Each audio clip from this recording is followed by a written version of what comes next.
Just to do a voice memo. Yeah, I was like, we don't need Zoom because we're here in person. Oh shoot, like literally live in action, both of us together. Well, just two of us. Yeah, we're missing one. We're missing one today. And why are we missing her? She's had a baby. Yes, Riley, the third member of the Like Literally fam, expanded her own fam and had a baby. So she's going to be out for this episode, next month's episode, and then we're going to play it by ear for when she's ready to come back. She will be back, but we're really gracious with the parental leave here at Like Literally. Oh yeah, we're on UK parental leave, Europe parental leave, not US parental leave. So tons of flexibility. But as you all know, I am one of your hosts, Alysha. And I'm Alexis. And welcome back to Like Literally. Like Literally. We still can't get that on sync, even though I'm literally sitting next to her. Okay, we got the intro music. We can just turn that on. And we're covered. Like Literally. So today we are here to talk about Sunrise on the Reaping by Suzanne Collins. We felt this was best to cover since, it just came out in March, and so very, very relevant. And we all grew up reading The Hunger Games, very, very popular. You cannot avoid it at that time. If you guys hear a cat purring, it's because there's a cat next to the mic. PK just loves computers. She's just a computer scientist who's reincarnated into PK said, I'm subbing for Riley. She said, I got you. I got you. I'm the third person. So, yeah, we decided to talk about Sunrise on the Reaping, which is part of the Hunger Games universe, and we figured it just makes the most sense. And honestly, the political discourse is just too good. So, with that, this is going to be a warning, which I think at one point we kind of just stopped doing because I feel like it should be implied, kind of like Alysha said in our last episode. But, just in case, because this is a newer book, a newer release, this is not going to be a spoiler-free episode. So, if you have not read Sunrise on the Reaping quite yet, because it just came out last month, go catch up and come back and give this episode a listen. So, with that, I feel like there was also a Riley comment, but then that doesn't exist anymore. Womp, womp, womp. So, I will just jump right in to the summary of Sunrise on the Reaping. So if you were not aware, Sunrise on the Reaping tells the story of a young Hamish Abernathy, who we know from him being the mentor for Katniss and Peeta. I almost combined their names together. And in this time frame of Sunrise on the Reaping, he is young, and he is selected as the tribute for the 50th Hunger Games, which also, as we know, was the second quarter quell. And if you're not aware, from the Hunger Games universe, in every quarter quell, double the number of tributes are chosen. So as you know, it is one boy and one girl from each of the original 13, and then eventually, it came after that, 12 districts. Right, but wasn't the 75th a quarter quell? The 75th was also a quarter quell. Pulling back the previous winners, right? So it's not always double. Correct. Well, in that case, it was supposed to be double, but then remember, Snow was pissed off at Katniss, so he went, yeet. Switch up. And as we all know, if you've read the Ballad of Songbirds and Snakes, Snow is pretty manipulative, so yeah, Say what? It's on track. So the story explores the themes of rebellion and propaganda and the capital's manipulation of the districts through the lens of Hamish's experiences in the arena. So originally the arena for these games was going to be this luscious, crazy, we're going to be A-okay to survive type of vibe. No, everything is poisonous. So we follow Hamish on his journey where he eventually allies himself with fellow District 12 tribute Maisley Donner, who saves his life eventually by shooting a poisonous dart into a fellow tribute. Hamish realizes that a force field, hint, hint, surrounds the arena, that anything thrown back at it bounces back before hearing her get killed. And then in his final showdown, because obviously we know that he won, we see him in the future timeline of Hunger Games. He gets into this fight with a girl from District 1, and he strategically dodges her axe, and it hits the force field, bounces back, and kills her, and then boom, he wins. But little did we know, he actually didn't win. He really actually lost. Because, by punishment, because as we all know, Snow does not mess with anyone who manipulates his punishments, and so he gets everybody, literally, that Haymitch knows, murdered. The end. Oh, yeah. Trauma. For sure. We definitely see why Haymitch is Haymitch by the time we meet him in the original trilogy. Yes. So, I'm going to kick off with probably my biggest critique, particularly when we're chatting about the original trilogy. Okay. For me, the world building. We know this is one of my criteria for a good book. There we go. It's gotta have the world building. And I didn't feel like we had any real developments in this world by adding this book to the series. It relied heavily on you already knowing the premise from, all the prior books.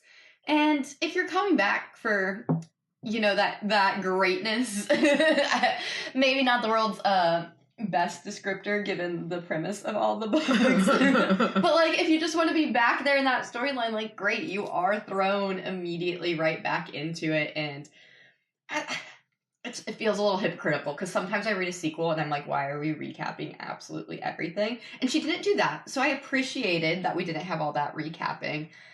But just nothing new felt like it was added for the world that we were in. And it just would have been nice to have a little bit more of that story there. I will say there was character development. Obviously now we have Haymitch's character arc. So if you really enjoy that character development and that growth, that emotional pull, you definitely got that. But I also just kind of felt like we got kind of the story we were expecting. And, to jump on all the memes and tropes. Obviously, there's a joke that Suzanne Collins puts out something when she needs her voice heard and needed, maybe some commentary on kings at the moment. Yeah, right? Yeah, Suzanne Collins definitely came in do you hear me now? Do you hear me now? Let me just add multiple quotes at the beginning of this book, just in case the book doesn't do it Just in case. And then she also really said, yeah, I saw how y'all reacted to this freaking Ballad of Songbirds and Snakes book and movie just because he was cute. Y'all wanted to act like you had some empathy. No empathy. Don't forget who Snow is, okay? He is not a good guy. He is not even a morally gray guy. No, he just sucks. That's what she said. So I read the audiobook and I also read the physical copy. I was kind of going back and forth. The audiobook was low-key kind of weird. I don't really like the guy who narrated this one. The narrator for the Ballad of Songbirds and Snakes was way better.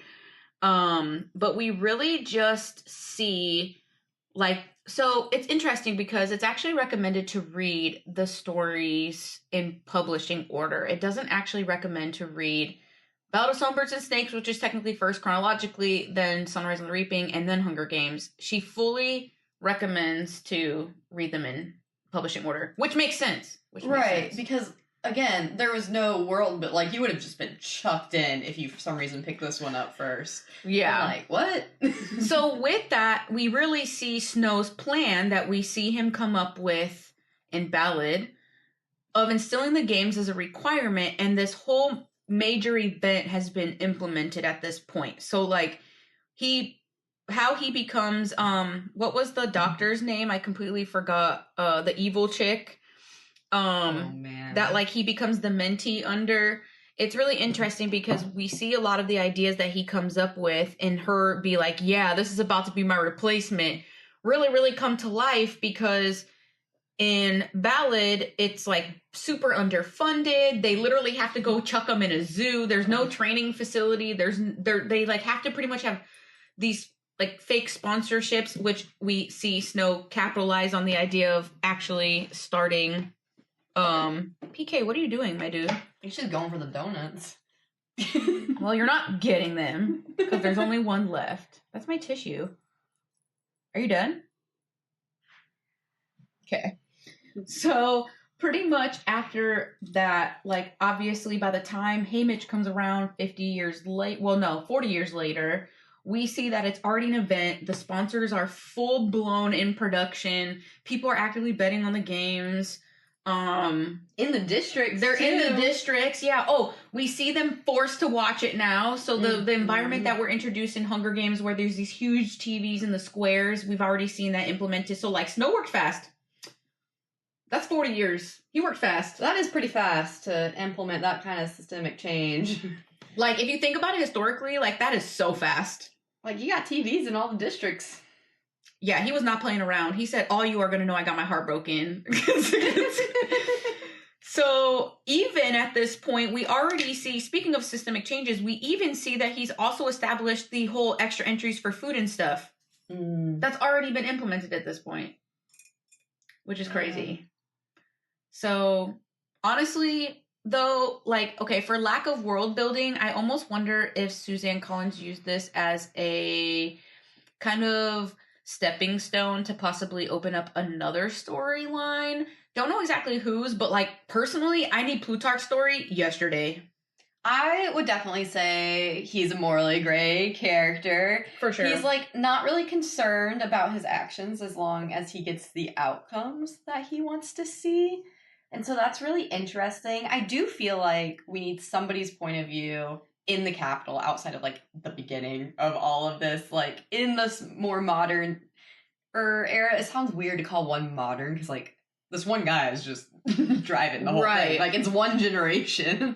But it would add a lot more insight into this world if we could just get, like, a little bit more of, like, what's going on in the Capitol. Like, we don't know much about life there. We know they're being manipulated just as much as the districts from Haymitch's Hunger Games, because he's watching this video and he's like, this isn't what happened at all, and this is what's been streamed to everybody and what they see. So we know there's, like, this disinformation, there's propaganda being pushed to both the Capitol and the district, but it'd be really interesting to see how those narratives may be different for the different audiences. It's also, like, who are the sympathizers? Like, we begin to see that we're told they exist. What's going on there? Like, that'd be cool to know. Yeah, and, like, seeing the sympathizers makes sense in Ballad of Songbirds and Snakes because we were only 10 years into the Hunger Games, so you still had a very fresh split of who really felt at this point the districts had been punished enough, and then other people who were like, no, they need to be forever punished. And then by this time, the fact that we're still seeing sympathizers is crazy because another 40 years has gone by. One thing I would like to see if she did talk about Plutarch's story is I would like to see the spread out timeline. Hunger Games only took place over the course of a couple of years. She was 17 when they started and 19, not including the epilogue, obviously.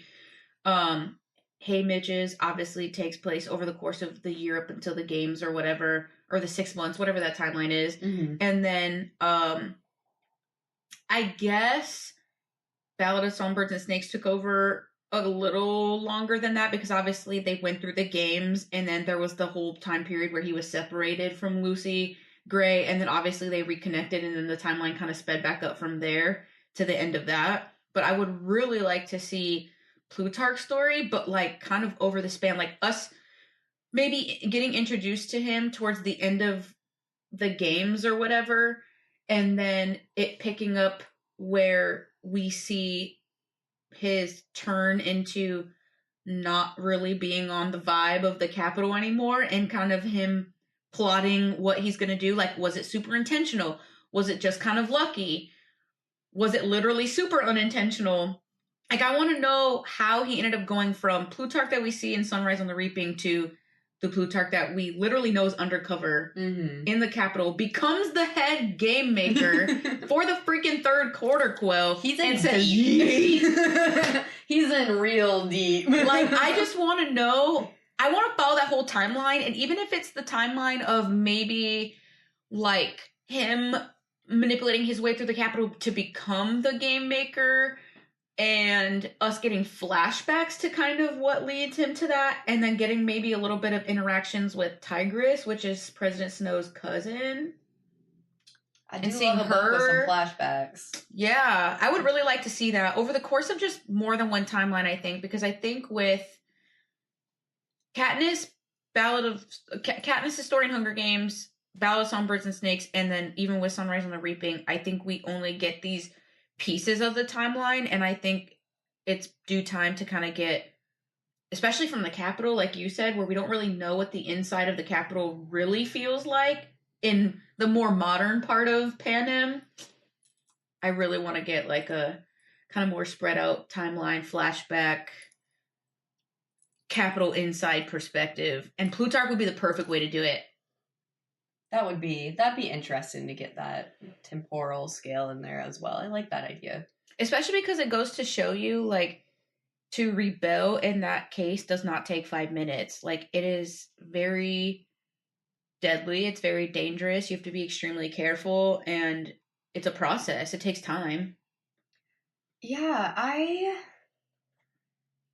had a note, and it was, I felt like we're seeing like a dichotomy with Haymitch and Katniss, where it's like we see Haymitch, who could be this great image of the rebellion, and he's ready. He's like going in optimistic, like we can change these games, and is just fully thwarted.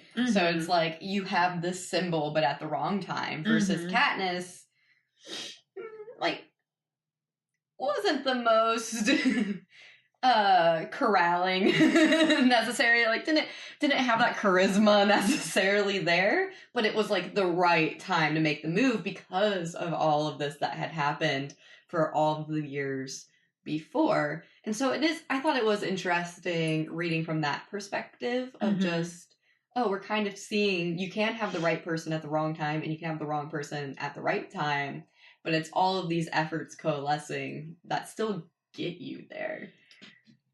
And it goes to show you even more, like, not to get too in depth on not Sunrise and the Reaping specifically, but like you said, there wasn't a lot of world building to Sunrise anyways, because it is like you have to read the other ones in order to read Sunrise on the Reaping.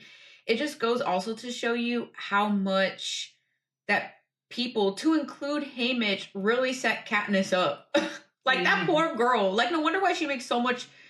I remember reading the original trilogy and being like, oh, this girl's constantly talking about her being manipulated. Oh, no, she really was, though. And, like, to include by Haymitch, who, like you said, was launched into this rebellion on purpose versus she was launched into the rebellion by, it's just the right time now. We need to make this happen now or never. Right. So. And you're the person people have latched onto, whether you want to be or not. So we're making this work. Which leads to make so much sense of why a lot of the commentary from Haymitch during the original trilogy makes so much more sense now, finding out his backstory of, like, you're in this for life. Like, there is no getting out of it at this point. You're in this, and it's time. This poor man's had to mentor every single group since he's the only victor, and clearly the trauma of winning his own and his family perishing is like he pushed everybody away, and definitely we see the root of the alcoholism by the time we meet him as well. So, like, he's ingrained through this trauma. Like, this is his life. And it's crazy because, dude, I keep taking you down and you keep jumping up. It's never ending. Dude. She'll just be a guest star this episode. I guess so. Episode's going up as is. You all get to experience PK's journeys. PK's journeys and antics as the sub third host. I just don't want her to step on the keyboard. Okay,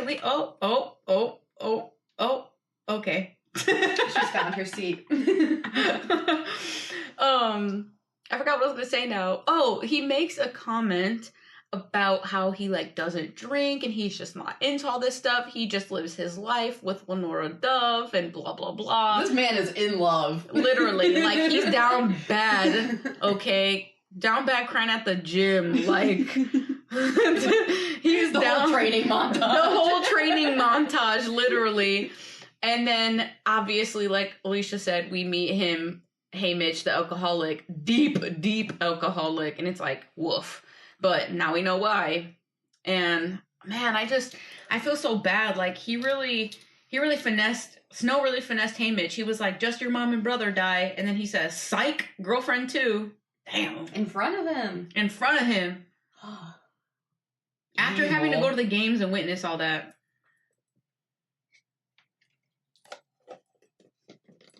We're hiding the donuts. From PK. Oh, man. But yeah, so I find it also really interesting that Snow makes a lot of major comments consistently from his own story into Sunrise on the Reaping, where he constantly makes has a lot of political discourse and personal commentary towards the fear and displaced anger. So he always references being angry at the wrong people, and that he tries to capitalize and manipulate into that because it overshadows the feelings of hope and this concept of peace and coexisting. And honestly, I think that's really major to current events because it's not one party or the other. It's not these people versus these people. Is the government too out of control? Is the government being too powerful? Are they overstepping their checks and balances? And they can get away with it when they're forcing and manipulating you into having this displaced fear and anger. And I just feel like that's super spot on. I was just dang. And my friend that I stream with on Paperback Cowgirls is my stream, and we did this a couple weeks ago. And when we were streaming, she made this really good comment that I wanted to include in the podcast today, because she said, I feel like it's both a message of our frustration at the system and the failures of our attempts to change things, but also a message of hope, telling us that we need to keep fighting to make a better future for those who come next, even if we don't get to see it. So I think we see a lot of that with Haymitch because, like Alysha said, right person, wrong time. Haymitch could have been a really good face of the rebellion. It just wasn't quite time for that yet. There wasn't enough people fed up with this discourse towards the Hunger Games and what they were really doing to people and what Snow was doing to the people. Yeah, it's hard to fight all that disinformation when everybody's being manipulated in different ways to get the numbers, but at least in this story we see it. And I really like your comment. If you wanted to share that, I think you should. Yeah, so maybe that's why she released basically this book again. We have more emphasis on the right rebel, and it's just how are we still here? But look, they all got there in the end. It may have taken them another 25 years, but they did it. They kept that momentum going. Despite we see they were pretty thoroughly thwarted in this book, but they kept pushing on. And unfortunately, they don't all make it to the end. By the time, obviously, we get to Katniss's part in this timeline and in the rebellion, we see a lot of good people get lost along the way. I do have to say I did enjoy a lot of the cameos, but like Alysha said, if you literally did not read any other book, you would be so confused if you try to read this, because we saw Maggie and Beatty and the other person who Beatty knew, whose name I can't remember. The kind of nutty chick. Oh, yeah. We also saw Plutarch, obviously. We meet a very young Effie Trinket, who's just starting her career. She's not quite been assigned a district to mentor from the appearances. Well, she wasn't even in the games, just for the whole gap. I thought her character was very well written as a younger version, where it's she was kind of ditzy, How do we get to the Effie we end up knowing later? And I did like her character. I think it shows a lot about her. It really was on par with her character development. When we meet her, she's a little bit more seasoned, still a little ditzy, but obviously very much so, rah, the capital kind of thing. But still kind of questioning. Exactly. But even from the beginning to the end, when we obviously say goodbye to Effie, not because she died, but just in general goodbye, they don't see her, she goes back to the capital. We see why she was a little bit, not necessarily easier to explain things to, this is why we're rebelling. I feel like they never had to explain why they were rebelling. They just were you should be a part of this. And we see why she has the restrictions that she has, because the capital is the only home that she's ever known. And those are her people. And she cares about people. She's always cared about people. And obviously, you know, throughout this time of her journey, you know, we don't obviously see where she meets consistently these tributes who die, because Haymitch is obviously the only other living District 12 winner, or, well, known living District 12 winner. Lucy Gray, unknown.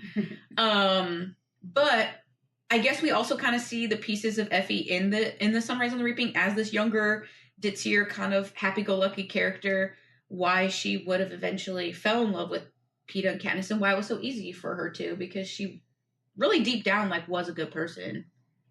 Yeah, I think something that came to mind there is just that the rebellion maybe took to heart a little too strongly. The, like, first rule about Fight Club: we don't talk about Fight Club. Yeah, exactly. Like, their recruitment practices are a little rough. They were like, so F, you're in the rebellion now. What'd you say to me? The who? Welcome. So, obviously understandable why she was a little confused when they first told her, hey, you're just kind of part of this now. But took a whole page out of what is it, Fourth Wing. Hey, Violet, welcome to the revolution. Who? You were dead.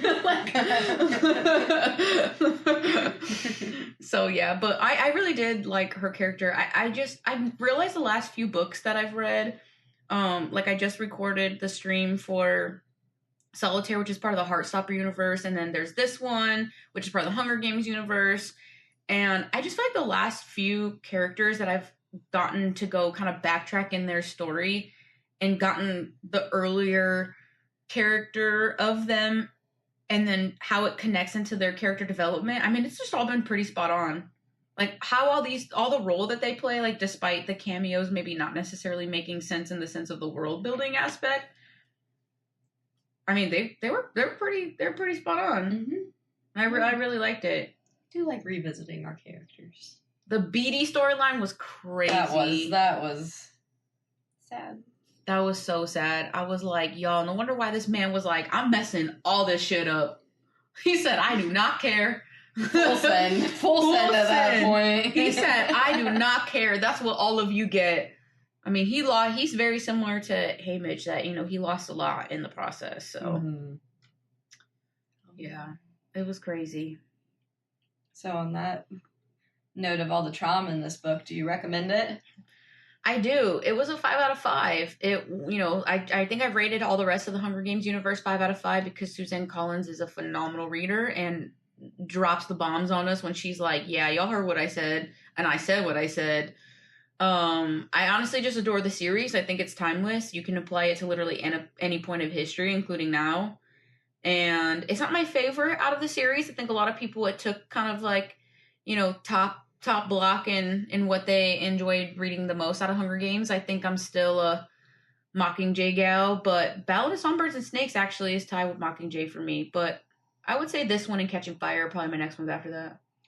I enjoyed reading this. I enjoyed it more than Ballad, personally. So we had some flipped opinions across the series here. I gave it a 4. I was really torn between a 4 and a 4.25. I enjoyed being back in the universe. I just wish it had a little bit more. I felt like we were just getting a very similar, a story we were kind of expecting. I wasn't. Honestly, Beatty's storyline was probably the most surprising part to me in the entire thing. Like I enjoyed it. I will agree with that critique. I really do think that in the sense of world building, it did not fill a lot of gaps. It only filled some. Like we saw an extension of Snow's story and like his continued terrible character development in the sense of like him being a terrible person. And we saw some of the gaps filled on some of the cameos, like Beatty and his storyline about how he lost like literally all his family and had to mentor his own son to death, basically. But I really do think in the grand scheme of things, like you said, it didn't really fully add to the universe truly, because what other gaps were really kind of filled. So that's a fair point. That's a fair point. But So, overall, just looping it back to my first critique, full circle. You're supposed to do that for this kind of thing, so that you all just thought about everything we talked about. back to it. Alysha will always talk about world building. Consistent thread. Anyway, y'all can catch us next month covering I Kissed Shara Wheeler for June's episode for Pride Month. Woo! This is our third year celebrating Pride Month or second? With like literally. That's a good question. I'll have to go back in the archives. Third. I think June it might 2023, June 2024, now June 2025. I think it might be. It's oh real my close, god. real close. Let's go. So we'll catch you all next month. And Read along with us. And it'll probably just be us two again here at Like Literarily. Bye. Bye. Yeah, it doesn't ring the same. No. It doesn't ring the same. It does not. Miss you.